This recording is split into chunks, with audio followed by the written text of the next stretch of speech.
A slightly different monologue today. If you've ever wondered what the view looks like from the boardroom while we actual fans are worrying about the drop zone, this is for you. Global Strategic Update Tottenham Hotspur plc Integrated Growth Strategy. As we move into the final fiscal quarter of the 25-26 cycle, we're pleased to announce that we have an iterative leadership opportunity in respect of which we're currently analysing the De Zerbi data. Our internal metrics are focused on a Conte-style deployment.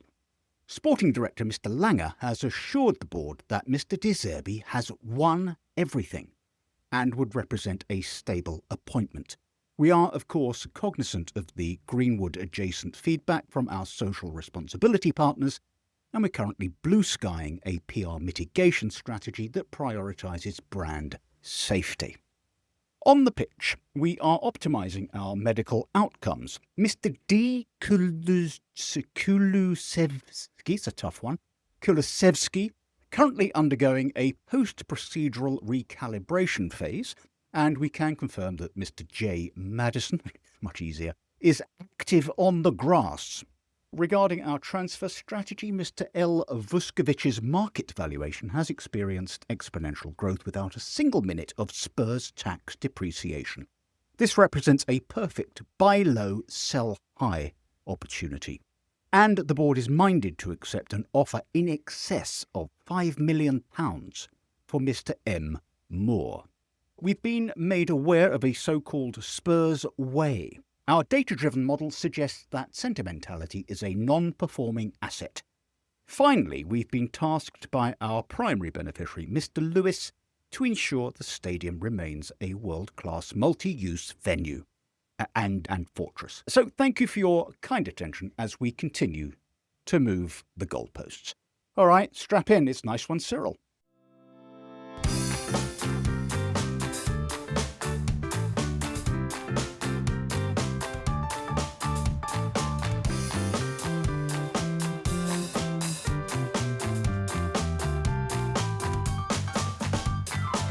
Nice One Cyril. So, welcome to Nice One Cyril. With me today are Julie Welch, who's seen it all and still can't fucking believe this mess. There's Kev Acott, who's seen most of it, and yet he still thinks we're staying up. And a welcome back to Rob White, who has Spurs running through his veins, and he's currently bleeding out. All right, so there we are. I'm Simon Lipson, by the way. Yes, that's right. So let's see, we are at about 6:10 on Monday, the 30th of March. It is looking increasingly like Spurs are going to appoint one Robert De Zerbi, if all the Garys in the Spurs affair are to be believed. So let's start with you, Kev. Sorry, I'm just laughing, Simon, that you picked me first, because I'm laughing because I don't want to answer your question, because I gave up. I've realised now several weeks ago. I don't think there's a good option, so it might as well be De Zerbi, really. I mean, the fact that we don't know anyway, so if it is him, is this till the end of the season? If we stay up, then you've got a full-time permanent contract, or is it keep us up and then we'll think about it? Or, so it's quite hard to make any kind of rational judgment on it. I don't know enough about him. What's clear is that him and owners haven't always got on particularly well, and given the crapness of our owners, then the chances of him getting on with them, for any lengthy period seem pretty slim. But he knows that, and they know that, and you would hope some kind of agreement regarding the squad. I guess that's going to be the most important thing, is if he does come to us and he stays and we stay up, that the squad is improved. And who knows? He's not an idiot. He's not going to come without those agreements. But then you could have said that about, our previous 27 managers in the last 2 years. So, yeah, none of them were stupid either. They must have got some kind of guarantee. So. Yeah. Mm. And you say he knows that and they know that. They don't know anything, Kev, with all due respect. They literally know nothing. My feeling about the board here is that they vaguely heard of this bloke, De Zerbi, and they thought, you know what? If we chuck enough money at him, whoever the fuck he is, we'll take him on. Wow. And they'll all be happy with us, all the fans. Robert, obviously we're talking as though this is a done deal. It may not be, but let's work on that basis. My concern about, well, there are lots of concerns I have about De Zerbi, one of which is that his track record is pretty mediocre. I've called him a Poundshop Conte, so he's got all of that mad, kind of vain, glorious stupidity without any of the achievement. Is that a concern, or do you think he's the right guy to motivate the boys for 7 games and then take us to winning the league championship next year? Yeah, but I start with a very bad pun, which is that sometimes in life you get what you deserve. I honestly don't know what has changed since the last manager was appointed. And if anything, this job has become worse. So it makes no sense whatsoever, this appointment, or this, if it is him. Really, what was the question 4 weeks ago that he couldn't answer to take in this job? And my suspicions are that I know we're historically not known for taking the cheap route, but I do wonder whether Tudor was the cheaper route, which has blown up in everybody's face. And now we're sort of going back to De Zerbi, I imagine, with an increased offer. Name your price, and we'll give you a 5-year contract. Yet another sort of thing that just does not make any sense. And I'm doubly annoyed because I've just had my trial fight tattoos on the knuckles of each hand, which was the Tudor rallying cry, and it's going to cost a fortune to get rid of those. So I'm unless he's going to use that as his rallying cry, then I'm still unsure. I'm as confused as Kev, basically. You jumped the gun with the tats. There are other issues with De Zerbi. Incidentally, your De Zerbi joke, I liked it. I had one, but I'm not going to do it now. But this is another one. Can't believe how many Spurs fans are saying no to De Zerbi. Bunch of soft, woke cunts. Man up and accept him or we're going down. Now, that brings me on to that issue, which is that we are aware of some comments that he made, Julie, about Mason Greenwood. And I think he said, I've got it here, he said, it saddens me what's happened to him because I know a very different person from the one portrayed in England. He's a good guy. He paid a heavy price for what happened, a very heavy price. What is your feeling about the morality of this guy coming to Spurs? All I will say is that men almost always stick up for other men. It is just what it is. Women always stick up for other women. At that stage, he was obviously a very unpleasant man. But they have 2 children. Things have obviously moved on. Kev, I mean, you and I we've actually talked on this podcast about, the possibility perhaps of Spurs selling up to some ghastly Middle Eastern conglomerate. And for me, depending on who they were, but I would probably be out of the game. I just don't think I could bring myself to watch a team owned by, a country with an odious human rights record. But, matters of morality do come into play at every level of football. Now, here's a guy who is going to be our manager, it seems. I think it's naive of him to say what he said. He's trying to say, look, he's a decent bloke. And also, I'm a great believer in redemption, of course. And maybe when this happened, we all heard that tape. It was horrific. Battery was alleged and there were no charges in the end, or they were dropped. But we all heard that tape. Kev, I don't know where you stand. For me, I find it rather vile that we're considering him for that reason. Our fans will talk about, Thomas Partey, you bloody gooners, Thomas Partey, the rapist. Looks like we're taking on a manager who, well, at worst, is not condoning it, but letting it, giving it a wide berth. Yeah, I mean, I don't know either. I think morality and football have been drifting further and further apart for so long. And I don't want that to mean that we can just ignore anything anyone does or says. But I can think of half a dozen Tottenham players over the years who have done things that, public, that we're aware of, that, have been pretty awful. There's a sort of bigger question, which I think for me right now is struggling with the whole of football, with supporting this club, with the business corporate end of of football, which has taken over our club and has been part of pushing us towards relegation. And you look at Newcastle fans, there was a small group of Newcastle fans who still exist, I think, who are saying we will not support the club while they're owned by Saudi Arabia. But I don't know, I'd like to think if some dreadful owners came along, I would take the same stand that you are saying you would, Simon, but I also just have a nagging feeling I'd find a way out, and I'd say, but it's Tottenham, that somehow football is apolitical, should be apolitical, and my love for the club is more important than all this other stuff. I've been struggling a lot recently, particularly this season, but it should have been probably the last 25, 30 years, with the corporatisation of the game and the increasing lack of morality.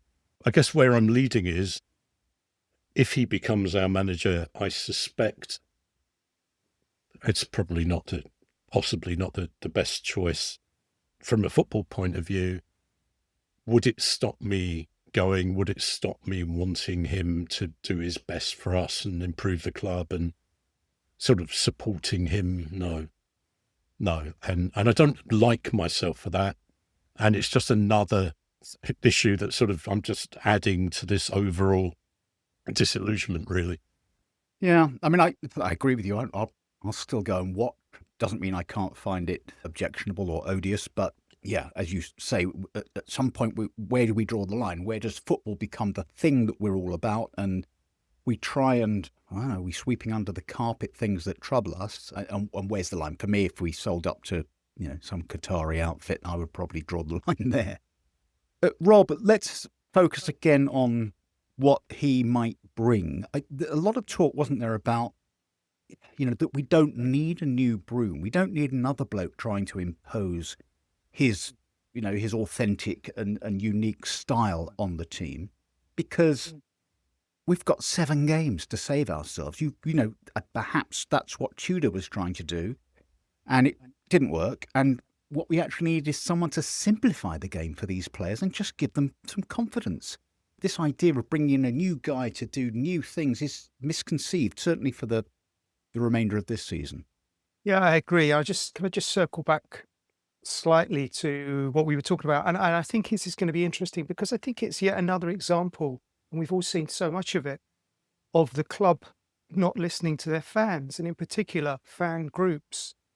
So as somebody who used to be heavily involved, a board member of the Supporters Trust, it circles back to why the club fascinated in setting up these supporter groups, in particular the FAB. The FAB was the umbrella that's going to be the voice of these supporter groups, and they're not listening to the fan groups on really serious matters.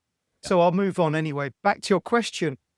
I don't know. I mean, I did think it was a joke, but I think it's bad news, because one of the things that De Zerbi is famous for is playing out from the back.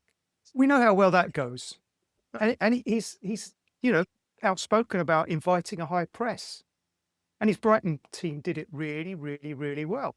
This guy's got 7 games. What's that? I'm not very good at maths. 10.5 hours or something stupid of football that we've got to play.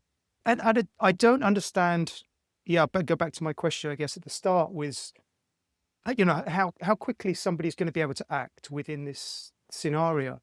And I did think, yes, obviously the tragic news that Tudor's dad died, I did think that apart from the results, things were going in the right direction, which sounds counterintuitive. I don't know, but I'm not quite sure what De Zerbi's going to bring that anybody could bring at this stage, really.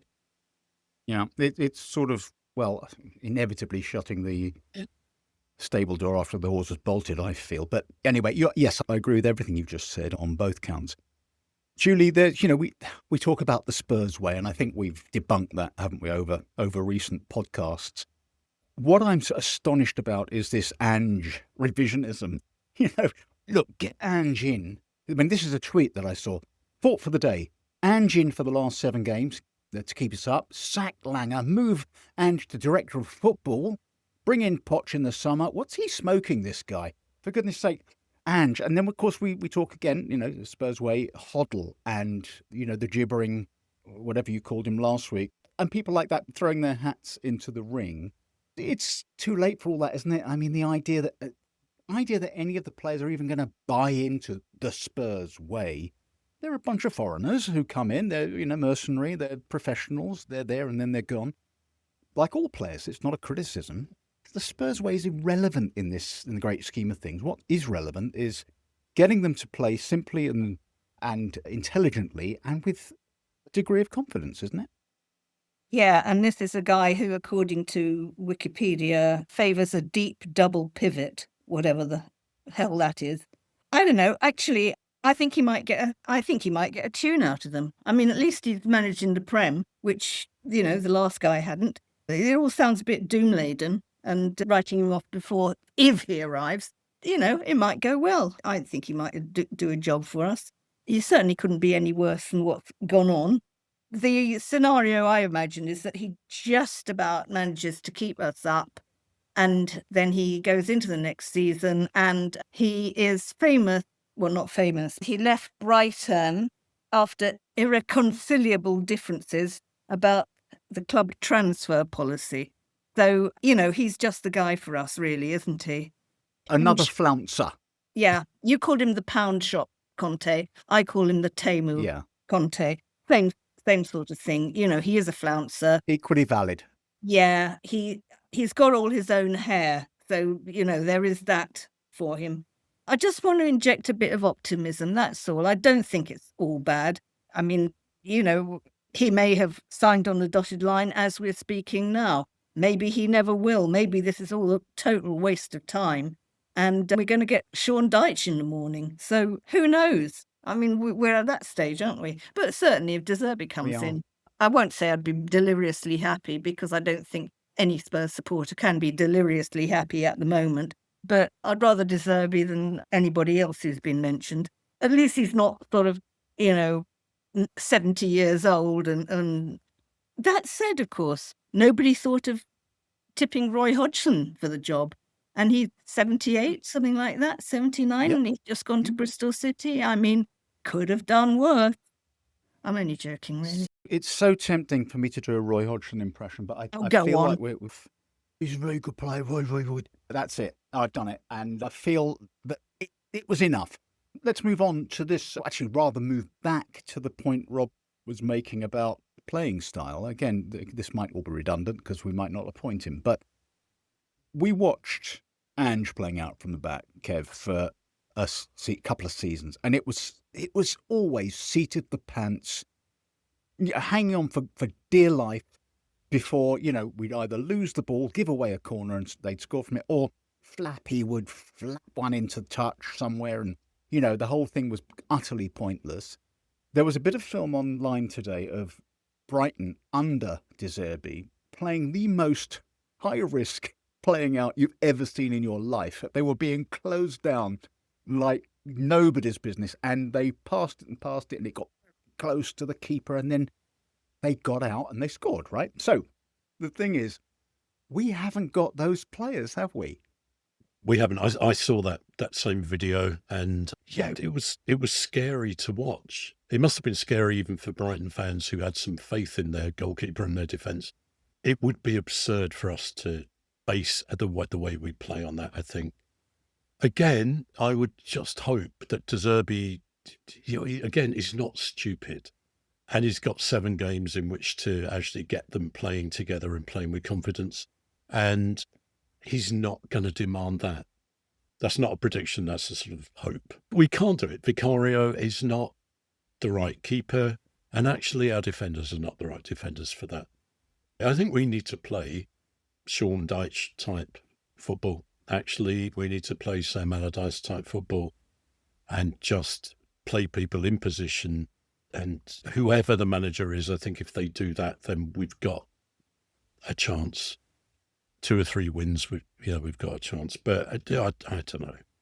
I to be honest with you, I hate that kind of football anyway. Whoever's playing it, I think it's just horrible.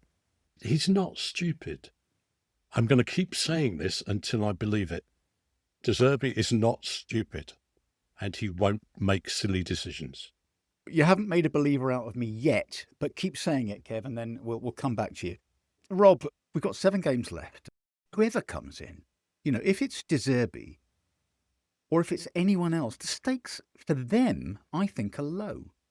But, well, I couldn't save him. It's the Alan Shearer thing. I couldn't save him. Nothing sticks to you as a result of that. You've got no chance.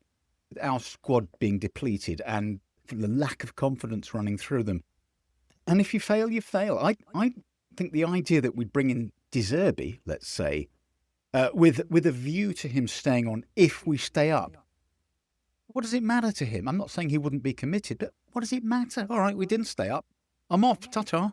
I'm sitting here laughing because I think we all sound as confused as the Tottenham board sound.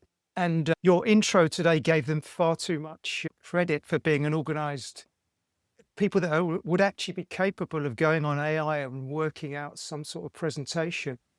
Because I don't see any joined up thinking. But back to this, I think it is purely, it's got to be as simple as just getting the right players to play in the right positions. But I'm going to completely contradict myself within 10 minutes and say that actually, from what we saw from Tudor, he was really confused. But again, I've said time and time again this year, and I'm fed up with saying it, that our best players are the ones that don't play every week. And if you play them, they're not our best players. They're the ones, it's almost like this, I can't even describe it. It's like a riddle. Which Spurs players are the best players? The ones that are on the bench. And another thing that it's come to mind that worried me about Tudor, and he said it might have been lost in translation, but he said the last 3 games are the ones that are important. They're the ones that are going to matter. And he's sort of got a point, but they don't matter if you haven't done anything else. I do think we are absolutely more than capable. We have got some good footballers at Tottenham. We just happen to have made them into footballers that are very, very low in confidence. And actually, we've only got to win 3 games. Realistically, I think that would be enough to keep us up. And I can see that. I can see that happening. Yes, we've only won, 2 home games all season. But I also think maybe I'm a fool clutching at straws, and it's the hope that bloody well kills you. But I think that somewhere in there must be, these players must have some memory of the away fixtures that we won at the start of the season, that great run that we went on. Maybe something will just click into place and it'll all be okay in the end. Does that work? Have I done anything to... No, you haven't convinced me at all. The thing is, the qualifier there was we've only got to win 3 games. Well, this is a team that just can't win anymore. They can barely draw. But I take your point. I mean, it may just be 1 win, even against the odds, back to the wall, goes in off someone's bum, one of those things that changes the outlook. Let's say West Ham lose against Wolves on Friday or Friday week or draw, and we win, we've suddenly got a little bit of a gap. If we beat Leeds, we drag them in. So there are lots of permutations still, and we do need to be, so somehow try and retain some optimism. Julie, are there any reasons for us to be optimistic? So I'm thinking Kudus coming back, maybe even Maddison. He's on the grass, and above all, Flappy is injured. And so we don't have him throwing one in every week, at least for a couple of weeks. Have we got genuine reasons for optimism beyond whoever the manager is? I feel strangely optimistic. For a start, I think the fact that De Zerbi, if it is him, has got PL form will earn him the respect of the players, which Tudor didn't have. I'd also like to challenge the general assumption that the players do lack confidence. Everybody's saying that. I'm not sure that it's as easy as that. I just think they don't bloody know what to do because they've had so many changes. I mean, even when Frank was there, it was Thomas Frank who started it, possibly out of necessity because so many of the players were just sort of dropping like flies. So they were all having to play out of position, different tactics all the time, stuff like that. This is one of my hobby horses. Players just need to know, what am I going to do? When you're in that situation, you can only sort of think 1 or 2 moves ahead. So you need to know for certain what you're going to do next. And I think that a lot of the stuff that's been going on, the players just didn't know what they were being asked to do next. I don't think it's lack of confidence. As I say, a lot of it is bafflement. And hopefully, I mean, De Zerbi is obviously he's not a guy who sort of hovers and havers. He knows what he wants. I mean, if this guy tells them, this is what I want of you, maybe that's half the battle. I feel a lot more optimistic now than I did when Tudor arrived. And part of that is because De Zerbi is already sort of managed in the Prem. And in fact, he got Brighton into Europe at one stage. So he's obviously good at what he does, even if, he is a volcano waiting to happen. I think if there is any guy who's going to get us out of trouble, then it is going to be the guy. I don't know why I feel like it. Maybe just sort of, be encroaching dementia or something like that. I don't think all is lost yet, put it that way. Okay. Well, I mean, Kev, I need you to try and persuade me again that De Zerbi is not stupid.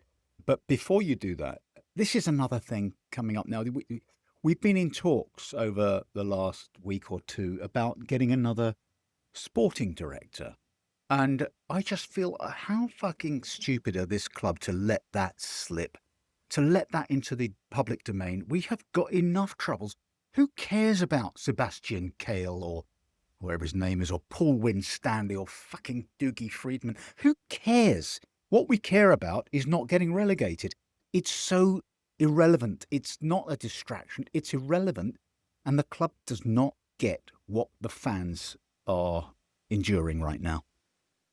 Yeah, I mean, I don't care about a sporting director. I quite fancied Doogie Freeman because an old friend of mine loved him at Palace, and he, in fact, he had a slightly unhealthy obsession with him, I think, looking back. So I sort of hoped he'd get it. I don't know what someone in that role does, to be honest, and I don't care particularly. Again, it's just the corporate nonsense.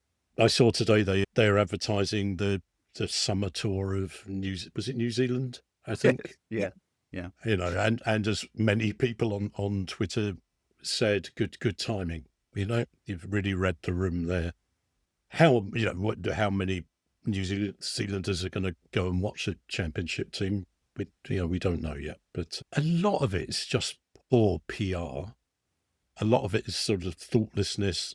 A lot of it is just not valuing fans and just living in a very different bubble, I think, to the one that we live in. And to be fair to Levy, and again, I'm not trying to do the resurrect Levy thing, but to be fair to him, he did sort of get what fans wanted. He didn't quite ever do it or manage it particularly well, but I think he had an understanding to a degree of football and of Tottenham fans, and none of this lot appear to at all. I missed your last final thought because you cut out, but I'm sure it was brilliant. It was absolutely brilliant, Simon. Yeah, I bet. Well, yeah, that's going to go on to social media. That silence, it was great. Now, I tell you what, why don't we do some tweets, because it's been a good week for tweets. So here's one. Here's probably my favourite one. I have it on good authority that Daniel Levy has been asked by Joe Lewis to hire the next manager and sort this mess out. So, and that makes enormous sense, doesn't it? There was also a very funny one that Julie just popped through. I don't know if it was a tweet, but it's a gag. Due to his scheduled hernia surgery, Tottenham's keeper Guglielmo Vicario is expected to miss at least 2 managers. It is very funny. Here's another one. Fulham manager Marco Silva is one of the managers being internally discussed by Tottenham. Internally, right? Normally they'll discuss this with all of us, but this one's internal. So who knows? He could be our new manager. And here's another one. Sources in Spain believe Atleti would be reluctant to go beyond 26 million for Romero, with not decision-involved members sold on him. With not decision-involved members sold on him. Which sounds like it's been translated from the original gibberish, doesn't it? So look, I tell you what, why don't we let's stop all of this doom-mongering and worrying about De Zerbi, because, this pod will go out over the next few days, and we've appointed Roy Hodgson. Roy's come back. He's decided Bristol's not for him. And, who knows? Before we move on to, the next fan sweater, I don't care what the clubs think of me as a fan. I really don't give a toss. I just want them to kind of get on with producing, decent football, stuff like that. I don't care if they don't listen to me. I think all this sort of focus on the fans, it's probably because, I've been supporting Spurs since I was 12 and clubs never gave a toss about fans when I was young. And that was how I liked it. So I've just said my little bit anyway. Carry on, as you want. Incidentally, I'm looking at it now, there's a board minute here which says don't listen to Julie Welch. So very right too. Your wish has been, quite right too. Been granted. Look, let's have a bit of let's have a bit of levity, bit of room 101. Rob, what have you got for us? Much like Julie, I don't really care about upsetting people, but I think I'm going to upset and alienate a lot of people with this. So I'm going to go, the object of my anger, my ire, and my stage of my grief at the moment is the trumpeter in the South Stand. He's got two options, as I see it. He either goes or he plays something a bit more fucking upbeat. And I'm thinking something along the lines of Herb Alpert and the Tijuana Brass, Spanish Flea, or something on those lines. So that's his two options. Or the other option, which is a third option if he wants neither of those, is we replace him with an ice hockey style organ that knows how to play the March of the Clowns or whatever it's called, the circus entrance music. And I think that's perhaps what we should go for. This is magical stuff. And that thing where they do with the organ when when the team's attacking and it's getting more excited. They'd never have to do it at Spurs ever. Well, they could just have a trombonist playing that bit. Look, that is, Julie, that is top quality 101ing. Have you got something better than that? Or can you match it? I can't better that. I mean, the trumpeter, it just lends itself to jokes about the last post, doesn't it? Final home game of the season, we're relegated, all that sort of we will return stuff. And then you get the trumpeter. Yeah, I can't beat that. Kev, what have you got for us in room 101? I was just thinking about the ice hockey. I went to ice hockey in North Carolina with my daughter a few years ago, and they stopped it about a dozen times for an advert, basically. And that reminded me of going to see Oxford United against Luton, again, a few years ago. And they sponsored every kickoff. They sponsored every goal. So after a goal, that goal was sponsored by the Oxford Mail, or that goal was sponsored by Oxford Car Mechanics. So I think this is the opposite of room 101, isn't it? I think we should stop each match about a dozen times. I think it'd be more psychologically, just for our mental health, things would be much better if they did that, and if we sponsored each sort of element of the match. But room 101, I was originally going to say international breaks, which is a bit of a cliche because no one likes them. And then I realised I actually just hate international football, really. I've never been into international football. I'm almost like those people who don't like football at all but get really into the England team during European or World Cup championships. And I don't care. I genuinely don't care about England. I never really have. I've never been to an England match. I have no real desire to go to an England match. I will want them to win in the big championships. I don't hate England. I don't want them particularly to lose, but I don't care. I care about Tottenham. I don't care about England. And I know I'm not, I suspect overall I'm in a majority there. Well, look, that's good quality. Julie is making a bit of an aghast face. Should we know something there that you want to tell us? Or I know it's pathetic, but I do really care about England. I really care if they win and lose. It was wonderful when we had all our Tottenham players in the England team.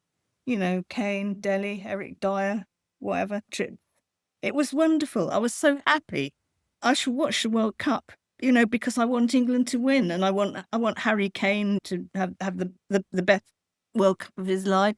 I think it's terribly exciting. I really, really like England football. But mind you, I have seen some England games which were pretty bad. Because I'm so old, I was actually, my first experience of the Wembley press box was when England drew with Poland in 1973, the clown.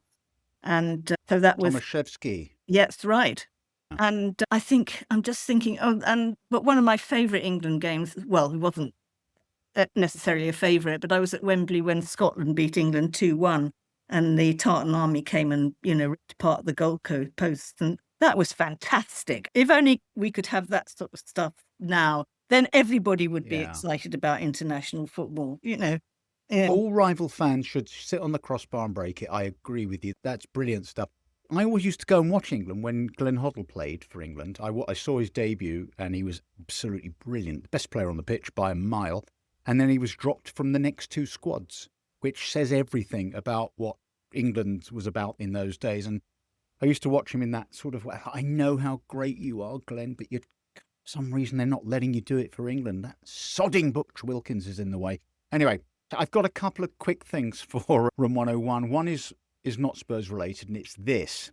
Don't ever say revert back, all right? Or reverse back, okay? This is tautology. Just don't do it. If you do that anywhere near me, I will probably hit you, all right? So, and I'm not a violent person. The other thing is this, Spurs fans using the word reactionary. Now, look, hear me out here. Reactionary means that you oppose a political or social progress or reform, right? It's the extreme conservatism. It's not what you think it is, those who use reactionary. It's not reacting in a knee-jerk fashion. That's reacting. That's not reactionary. Now, I'm sorry to be a pompous grammar Nazi here, but someone's got to say it. Am I right, Julie? You are But absolutely... you're a pompous grammar Nazi as well, aren't you? Yes, I am. You're taking my role from me. I'm the nice ones. Just remember that. You corrected me on a spelling, didn't you? Yeah, On WhatsApp this week. Yeah. It was Although, a it was a shame. name, though. It was a name. It was Bill Shankly. You put an E in Bill Yeah. Shankly. Thank God that nobody Yes. from Liverpool is going to listen to this because they Can they you would imagine? Liverpool Football Club. Oh, Liverpool yeah, Football sorry. Club. If you showed up Liverpool Football Club, they'd go mad. All right, well, look, I just want to say Liverpool Football Club about 6 times. Incidentally, I met Bill Shankly. For some reason, I was in the sort of the inner part, the executive loungey bit. It's a long story, but it was to do with Jeff Powell of the Daily Mail, and who you'll know, Julie. He used And- to sit outside the men's loo for me when I was reporting Arsenal. Oh. Because Well, there were no ladies' loos. Good man, Jeff. Lovely man. Well, he was standing in this executive area, and I was there. I was 14, and Bill Shankly came over, and Jeff goes, "Hello there, hello, Bill. How you doing?" I don't know. I've not a very good Jeff Powell impression. And Shankly started talking to him, and then he looked at me, and he gave me a stare, and he went, "Hello, son." That was it. That was my full interaction with Bill Shankly. All right, now, I've got a new feature for us all today, which I know you're going to love, all right? It's essentially Guess the Obscure Spurs Player, okay? So I've got a cryptic clue for you, I've got a stat for you, and I've got even got a where are they now. This is going to test you. So Kev, here we go. Here's your cryptic clue. I scored 9 goals in one under-17 World Cup, and Spurs fans thought I was the new Drogba, but I never played a single minute for the first team. Any thoughts? No, you threw me with the never played for the first team. No. All right, here's some extra info that will make no difference. He was signed from Siena in 2011 for £1.5 million. Here we go. Now, this will help you. His namesake is actually a lead economist at the World Bank. I feel ashamed that I can't get it with that last clue. I have no idea, Simon. No idea at all. Let me see if this helps. After a journeyman career through Scotland, Egypt and Tunisia, he was last seen playing in the French lower leagues, specifically Chantilly. He's now transitioning into youth coaching. Kev, come on. This is easy peasy. Oh, all these different names keep coming up, like Mido and Rebrov, but I know, but they don't fit. So They no. don't. Rob, you got any thoughts, Julie? Absolutely none. Sod off. I'm just going to answer Mikey Moore to everything. It's not Mikey Moore. It is, in fact, Souleymane Koulibaly. Okay? Remember him? Yeah, we all thought he was, well, apparently we all thought he was the next, next Drogba. Here's one for you, Rob. Glenn Hoddle gave me a nickname I could never live up to. I was signed to replace Sol Campbell. He called me the Balkan Beckenbauer. I can see a bell ringing, but it's so distant. I think I'm with Kev in the fact that if there were no international breaks, you wouldn't have had the time to sit and think up these stupid questions. Lashing out because you're stumped. That's it. I am stumped. It's like the 5 stages of grief that I'm going through with Tottenham Hotspur. It's anger. I've hit anger now with this. I haven't hit denial that I don't know the answer. I know the answer, so I haven't hit denial yet. But Well, please give me the next question. I'll make it easy for you. 51 appearances for Spurs between 2001 and 2006. We signed him for Red Star Belgrade. But I'll give you the best clue you're going to have. He's dead. He's dead. Yeah. Okay. It's not Jeff Powell because he's still alive. Bunjevic? Yes, Goran Bunjevic. Him. Yes. Well Glad you're done, going Rob. all the time. You're leading. Julie, you'll like this one. Well, I moved from Man United to Standard Liège to Spurs in a circuitous deal that Sir Alex Ferguson called a disgrace. Any thoughts? no, I have absolutely no clue at all, because I am not on the spectrum. This is not knowledge that I have. Come on, now play the game. Here's another one. All right, here's your hard stat. 9 substitute appearances, signed in 2013, spent more time on loan at Ipswich, of course, and Rotherham than he did on the Spurs pitch. Come on. Goodness gracious, I can't believe. 2013, did you say? Yeah. God, I Yeah, and I remember think Man 2013. United, Mind you, Spurs. Yeah. oh, well, no, sorry, completely stuck, as you were. Anyone else? I can tell you that he went to Sweden, Greece, Romania. He's now retired. He's a professional poker player and he's in property investment, which ought to be the final clue that clinches it. Anyone? No. Zeki Friars. Zeki bloody Friars. We thought he was the second coming, the next Ledley, and he turned out to be the next anything but Ledley. Do you want another one, or are you sick of this now? Oh, yes. Can we have another one, please? Yeah, I can see how much you're enjoying this. All right. Right, this is an easy one. First come, first served. Go and put your fingers on buzzers. I was the emergency captain signed from a relegated rival. I once led my country to a World Cup clean sheet against Italy, but I only played 8 times for Spurs. It's a tricky one. There's 3 very blank faces. I know the answer. I don't know why you lot don't. I mean, We're all shaking our head. nothing? No. Shaking your heads. Right, this will definitely. Here's the clincher. Get fingers on buzzers. Go on. Signed in the 2012 January window from Blackburn Rovers, a legendary New Zealand centre-back. Nilsson. Yeah, Ryan Nelson. There we go. Nelson. Rob, you win this utterly fatuous, pointless round. 2-0. Well done, you. Well done, you. Now look, did we enjoy that, or was it a bit of a pain in the arse? I can't loved quite it. decide. I'm reigning champion. Look that. You are. Oh, I have actually got another one, but I won't do it to you because Julie's looking like she's zoned out. I'm really enjoying it.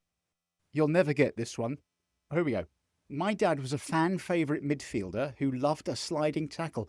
I was in the Spurs Academy, but now I'm the first international in Florida's paradise. I've never heard of this bloke, so I don't know why you would.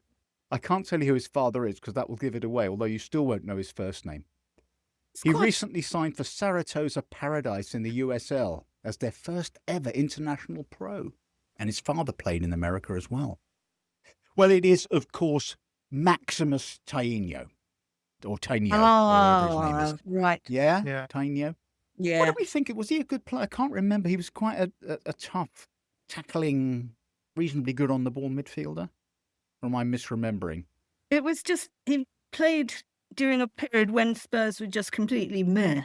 I mean, he was just there. See a bit of an Alan Nielsen. Although Alan Nielsen wasn't bad, and he set up the winning goal in that League Cup final, didn't he, into 2008?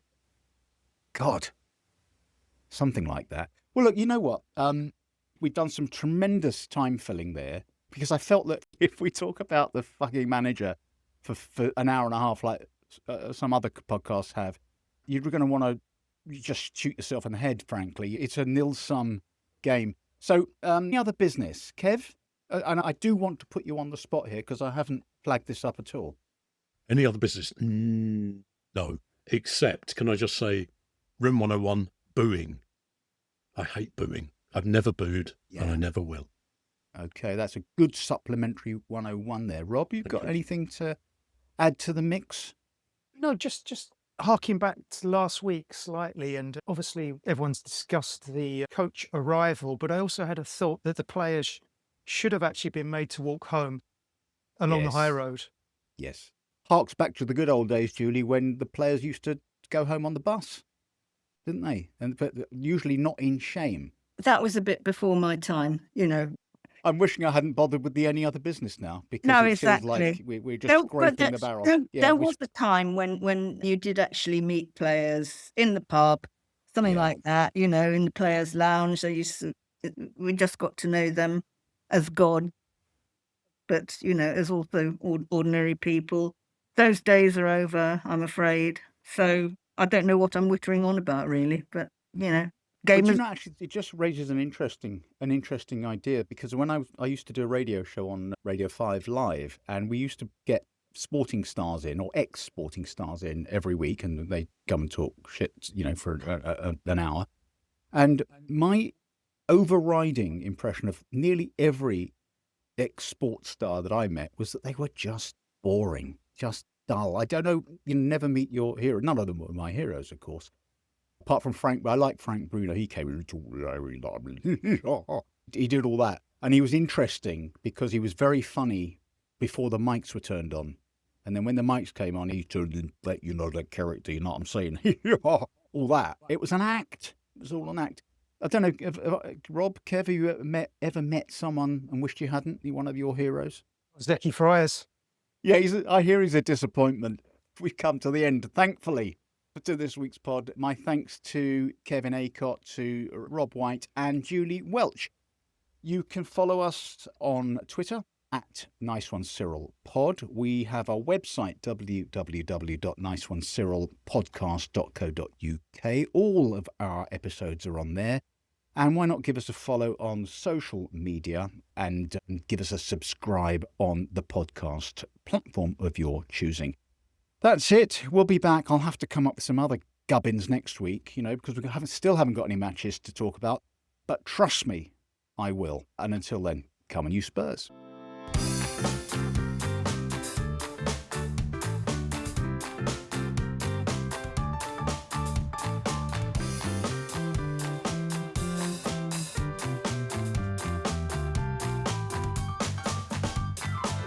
Nice one, Cyril.